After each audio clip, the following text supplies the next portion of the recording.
اما بعد فاعوذ باللہ من الشیطان الرجیم بسم اللہ الرحمن الرحیم یسألونک کأنک حفی عنها قل انما علمها عند اللہ ولکن اکثر الناس لا یعلمون۔ وہ آپ سے اس کے متعلق اس طرح سوال کرتے ہیں گویا آپ اس کی جستجو میں ہیں، آپ کا یہ اس کا علم تو صرف اللہ کے پاس ہے لیکن بہت سے لوگ نہیں جانتے۔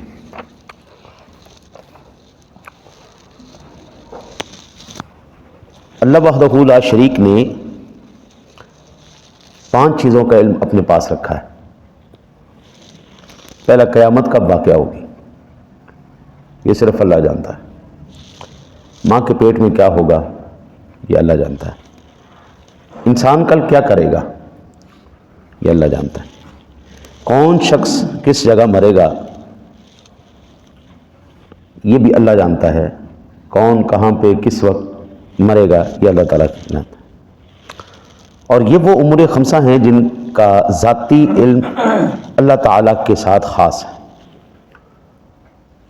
یہ علم اللہ تعالیٰ کا ذاتی علم ہے، اس میں کوئی شک والی بات نہیں۔ بحث اس بات میں ہے کہ آیا اللہ تعالیٰ نے ان 5 چیزوں کا علم کسی کو عطا فرمایا ہے یا نہیں عطا فرمایا۔ کیا اللہ وحدہ لا شریک نے ان تمام چیزوں کا علم اپنے انبیاء میں سے کسی کو عطا فرمایا ہے یا نہیں عطا فرمایا؟ اگر عطا فرمایا ہے تو ان میں سے میرے آقا نبی اکرم صلی اللہ علیہ وسلم کو کتنا عطا فرمایا گیا؟ تو اب ہم اس کے اوپر اللہ وحدہ لا شریک کے پاک کلام سے ہی دلیل پکڑتے ہیں۔ سورۃ النساء 113 نمبر آیت مبارکہ ہے، وَأَنزَلَ اللَّهُ عَلَيْكَ الْكِتَابَ وَالْحِكْمَةَ وَعَلَّمَكَ مَا لَمْ تَكُنْ تَعْلَمْ وَكَانَ فَضْلُ اللَّهِ عَلَيْكَ عَظِيمًا۔ اللہ تعالیٰ نے آپ پر کتاب اور حکمت نازل کی اور ان تمام چیزوں کا علم دے دیا جن کو آپ پہلے نہیں جانتے تھے، اور اللہ کا آپ پر فضل عظیم ہے۔ یعنی اس قرآن پاک کی آیہ مبارکہ سے یہ بات پتہ چلی، جو علم حضور نبی اکرم صلی اللہ علیہ وسلم کی ذات گرامی کے پاس نہیں تھا، اللہ تعالیٰ نے اپنے محبوب کو وہ علم عطا فرما دیا۔ ٹھیک ہے جی، وَعَلَّمَكَ مَا لَمْ تَكُنْ تَعْلَمْ، یعنی ما کان وما یکون کا علم اللہ تعالیٰ نے اپنے محبوب کو عطا فرمایا۔ جو ہو چکا ہے، جو ہوگا، جو ہو رہا ہے، جو ہونے والا ہے۔ دعوے کی دلیل میرے پاس کیا ہے؟ میرے پاس صحیح بخاری شریف کی حدیث پاک ہے۔ ایک تو یہ اللہ کا پاک کلام، یہ آیہ مبارکہ میرے نبی کے علم پر دلالت کر رہی۔ دوسری، صحیح بخاری شریف کے اندر میرے آقا نبی اکرم صلی اللہ علیہ وسلم کا فرمان علی شان عن عمر قال قال فینا رسول اللہ صلی اللہ علیہ وسلم مقاما فاخبرنا عن بدء الخلق۔ حضرت عمر بیان کرتے ہیں کہ رسول اللہ صلی اللہ علیہ وسلم ہمارے درمیان ایک مجلس میں کھڑے ہوئے، پھر آپ نے ابتدائے خلق سے، جب سے دنیا بنی ہے، آپ نے بیان کرنا شروع فرمایا، حتیٰ کہ جنتیوں کے اپنے ٹھکانوں تک جانے اور جہنمیوں کو اپنے ٹھکانوں تک جانے کی خبریں بیان کر دیں۔ جب سے دنیا شروع ہوئی حضور نے اس وقت سے بیان کرنا شروع کیا۔ جنتی اپنے مقامات پہ چلے گئے، جہنمی اپنے مقامات پر چلے گئے، حضور نے ساری خبریں بتا دی۔ حضرت عمر کہتے ہیں کہ جس شخص نے اس کو یاد رکھا اس نے یاد رکھا، جس نے اس کو بھلا دیا اس نے اس کو بھلا دیا۔ یہ صحیح بخاری شریف کی حدیث ہے۔ جو کہتے ہیں نا جی اللہ نے یہ علم کسی کو نہیں دیا، قرآن کہتا ہے اللہ نے اپنے حبیب کو علم دیا، صحیح بخاری شریف کہتی ہے اللہ نے اپنے حبیب کو علم دیا۔ اگلی حدیث پاک بھی صحیح بخاری شریف کے اندر ہے، عن حذیفہ قال لقد خطبنا النبی صلی اللہ علیہ وسلم خطبۃ ما ترک فیہا شیئا الی قیام الساعہ۔ حضرت حذیفہ بیان کرتے ہیں کہ نبی اکرم صلی اللہ علیہ وسلم نے ہم میں ایک تقریر فرمائی، اس میں قیامت تک ہونے والے تمام واقعات بیان فرما دیے۔ جس شخص نے اسے جان لیا اس نے جان لیا، اور جس نے نہ جانا اس نے نہ جانا۔ جو یاد رکھ گیا رکھ گیا، نہیں رکھا نہیں رکھا۔ حضور نے قیامت تک ہونے والے واقعات سارے بتا دیے۔ امام مسلم نے یہ حدیث پاک نقل کی، ان ابی زید قال صلی بنا رسول اللہ صلی اللہ علیہ وسلم الفجر مساعد المنبر وخطبنا حتی حضرت ظہر۔ حضرت ابو زید بیان کرتے ہیں کہ رسول اللہ صلی اللہ علیہ وسلم نے ہمیں صبح فجر کی نماز پڑھائی اور منبر پر رونق افروز ہو گئے، اور ہمیں خطبہ دیا حتیٰ کہ ظہر کا وقت آ گیا۔ فجر سے بیان شروع ہے جی، ظہر کا وقت آ گیا، کہتے جی ظہر کی نماز پڑھائی حضور نے، پھر حضور نبی اکرم صلی اللہ علیہ وسلم منبر پر جلوہ گر ہو گئے۔ میرے آقا نبی اکرم صلی اللہ علیہ وسلم نے پھر بیان شروع فرمایا۔ حضور بیان دیتے گئے حتیٰ کہ بیان کرتے کرتے عصر کا وقت آ گیا۔ پھر آپ منبر سے اترے، آپ نے نماز پڑھائی، پھر حضور منبر پر چڑھ گئے۔ حضور نبی اکرم صلی اللہ علیہ وسلم نے اتنا لمبا خطبہ دیا حتیٰ کہ سورج غروب ہو گیا۔ پھر آپ نے ہمیں تمام ما کانا بما یکون کی خبریں دی، سو جو ہم میں زیادہ حافظے والا تھا اس کو ان کا زیادہ علم تھا۔ حضور جو ہو چکا ہے، جو ہونے والا ہے، یہ کہتے ہیں حضور کو علم نہیں، حضور نے اپنے غلاموں کو بھی یہ علم عطا فرما دیا۔ جو کہتے ہیں جی حضور کو علم نہیں، یہ مسلم شریف کی حدیث پاک میرے سامنے، یہ بخاری شریف کی حدیث پاک میرے سامنے، اللہ کا پاک کلام میرے سامنے۔ اللہ کہتا ہے میں نے اپنے محبوب کو ما کان وما یکون کا علم عطا فرمایا۔ امام ترمذی علیہ رحمہ روایت کرتے ہیں، عن سعید الخدری قال صلی بنا رسول اللہ صلی اللہ علیہ وسلم یوما صلاۃ العصر۔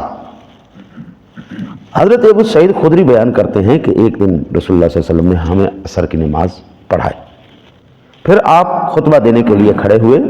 آپ نے قیامت تک ہونے والے ہر واقعے اور ہر چیز کی ہمیں خبر دے دی، جس نے اس کو یاد رکھا اس نے یاد رکھا، اور جس نے اس کو بلا دیا اس نے اس کو بلا دیا۔ یہ ترمذی شریف کے حدیث پاک۔ وعن ثوبان، یہ صحیح مسلم شریف کے حدیث پاک، قال قال رسول اللہ صلی اللہ علیہ وسلم ان اللہ زوالی الارض فرأیت مشارقها ومغاربها۔ حضرت ثوبان کہتے ہیں کہ رسول اللہ صلی اللہ علیہ وسلم نے ارشاد فرمایا اللہ تعالیٰ نے تمام روئے زمین کو میرے لیے لپیٹ دیا، میں نے اس کے تمام مشارق کو بھی دیکھ لیا، میں نے اس کے تمام مغارب کو بھی دیکھ لیا۔ اسے مسلم شریف کے حدیث ہے۔ یہاں سے یہ بات پتہ چلتی ہے کہ تیرے میرے سونے نبی کو اللہ تعالیٰ نے کیا مقام عطا فرمایا ہے۔ جو کہتے ہیں نا حضور کو علم کوئی نہیں، اس سے بڑا جاہل کوئی نہیں۔ قرآن کی آیہ مبارکہ سورۃ النساء یہ بیان کر رہی ہے، ہم نے وَعَلَّمَكَ مَا لَمْ تَكُنْ تَعْلَمْ وَكَانَ فَضْلُ اللَّهِ عَلَيْكَ عَظِيمًا، اور پیارے محبوب ہم نے آپ کو ان تمام چیزوں کا علم عطا فرما دیا جن کو آپ پہلے نہیں جانتے تھے، یہ اللہ کا بہت بڑا فضل ہے۔ وَكَانَ فَضْلُ اللَّهِ عَلَيْكَ عَظِيمًا، اللہ کہتا ہے میں نے محبوب تیرے پہ فضل عظیم کر دیا۔ ہم اللہ کے فضل کو اپنے محبوب پہ مانتے ہیں، اور اللہ جس کو عظیم کہہ رہا ہے حضرت صاحب، وہ معمولی شے نہیں ہونی نا بھائی۔ آپ اور میں کسی چیز کو بڑا کہیں حضرت، وہ واقعتاً بڑا ہے یا نہیں ہے۔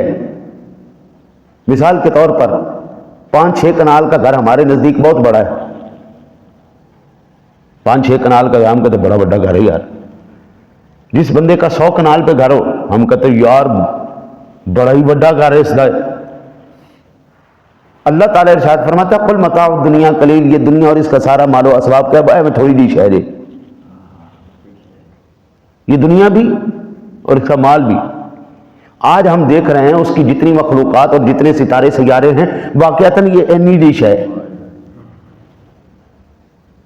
جس کا اتنا زیادہ ہے، قلیل جس کا سمجھ میں نہیں آ رہا، جس کو اللہ نے قلیل کہا ہے وہ ہماری سمجھ میں نہیں آ رہا، وہ اتنا بڑا ہے، اس کا کثیر کتنا ہوگا، اور وہ جس کو عظیم کہہ رہا ہے وہ کتنا عظیم ہوگا۔ اللہ کہتا ہے وَكَانَ فَضْلُ اللَّهِ عَلَيْكَ عَظِيمًا، محبوب یہ میرا بہت بڑا فضل عظیم ہے تیرے اوپر۔ اللہ نے اپنے حبیب پر فضل عظیم کیا، ہم نے مان لیا جی بے شک اس میں کوئی شک ہی نہیں، یا اللہ تو نے اپنے محبوب پہ فضل عظیم کر دیا۔ حضور کہتے ہیں کہ میں نے تمام، حضور کے صحابہ گواہی دے رہے ہیں، امام بخاری، امام مسلم، امام ترمذی، آگے بے شمار محدثین نے نقل کیا، وہ بتا رہے ہیں جناب میرے سونے نبی کو اللہ نے ما کانا وما یکون کا علم عطا فرمایا۔ وہ سارے جو ہے شواہدات اسی پر شاہد ہیں کہ میرے نبی کو بے شمار شانیں دی گئی ہیں، بے شمار علم عطا فرمایا گیا ہے۔ ہم اس بات کو جناب تسلیم کرتے ہیں، شانیں دینے والا اللہ ہے، جس کو ملی ہے وہ محمد الرسول اللہ ہیں۔ تو حضور پھر ہم میں سے کس کی جرأت ہے کوئی انکار کرے؟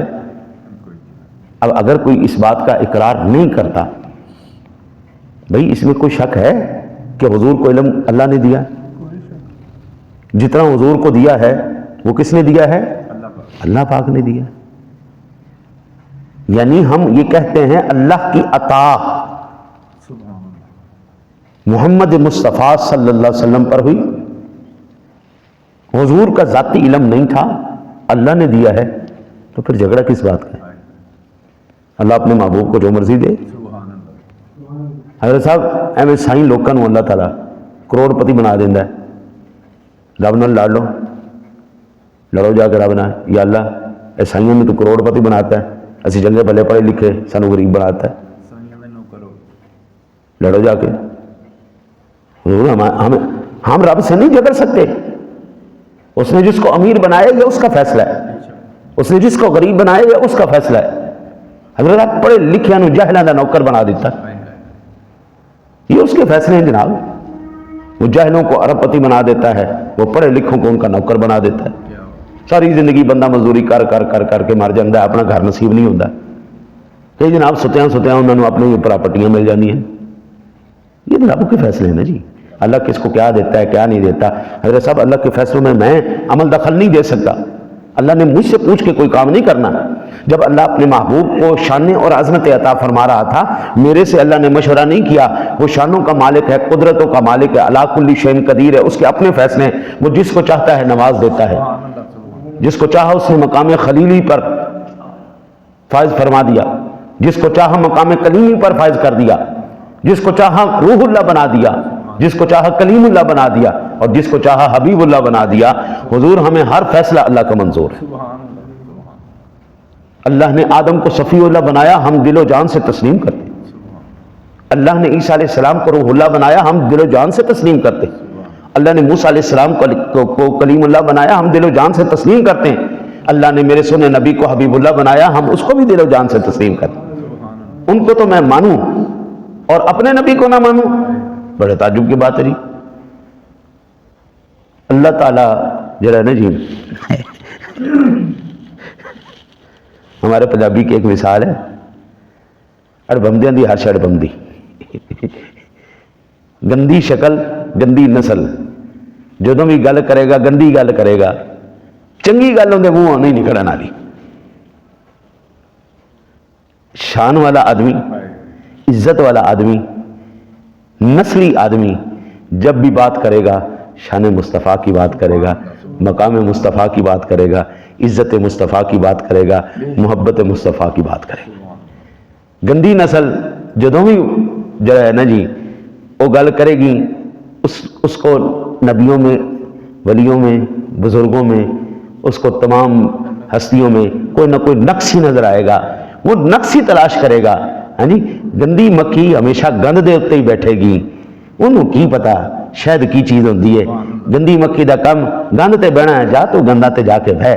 شہد دی مکھی دا کم ہے شہد چھتیاں دے بہنا۔ ہاں جی، حضور ہے وہ بھی مکھی، ہے وہ بھی مکھی، لیکن دونوں کا مقام الگ الگ ہے۔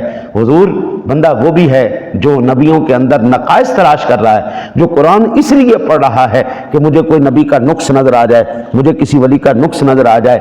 قرآن وہ بھی پڑھ رہا ہے، قرآن ہم بھی پڑھ رہے ہیں، حدیث ہم بھی پڑھ رہے ہیں۔ ہم جب بھی قرآن کھولتے ہیں، ہم جب بھی حدیث کھولتے ہیں، ہمارا ایک ہی نظریہ اور سوچ ہوتی ہے، میرے نبی کی شان کہاں پہ نظر آئے گی، کون سی آیت میرے نبی کی شان بیان کر رہی ہے، کون سی ولیوں کی شان بیان کر رہی ہے۔ ہم حدیث جب بھی کھولتے ہیں، حضور کے 11 کی شان کہاں پہ بیان ہو رہی ہے، حضور کے گھر والوں کی شان کہاں بیان ہو رہی ہے، حضور کی اہل بیت کی شان کہاں بیان ہو رہی، حضور کے ازواج کی شان کہاں. ہم جب بھی قرآن حدیث کھولتے ہیں شان کے لیے کھولتے ہیں، وہ جب بھی کھولتے ہیں وہ نقص تلاش کرنے کے لیے کھولتے ہیں. حضور کتاب کھولتے ہی فیصلہ ہو جاتا ہے کون کس مقام پر بیٹھا ہوا ہے. ہمارا ایک ہی نظریہ ہوتا ہے یار، الحمد کی الف سے لے کے والناس کی سین تک. یہ آیت میرے نبی کی شان کی ہے، یہ حدیث میرے نبی کی شان کی ہے، یہ آپ کی آل پاک کی شان کی ہے، یہ آپ کے والدین کی شان کی ہے، یہ آپ کی امت کی شان کی ہے. ہم تو چاہتے ہیں کہ حضور کو جو اللہ نشانیں دی ہیں، جو فضل عظیم، دیکھو نا جی وما ارسلناک الا رحمۃ للعالمین، ایویں تو نہیں بن جاندے نا. فضل عظیم ہوتا ہے تو یہ مقام ملتے نا. دعا کرتے ہیں اللہ تعالیٰ آپ کو مجھے حضور کی سچی محبت نصیب فرمائے. اللہم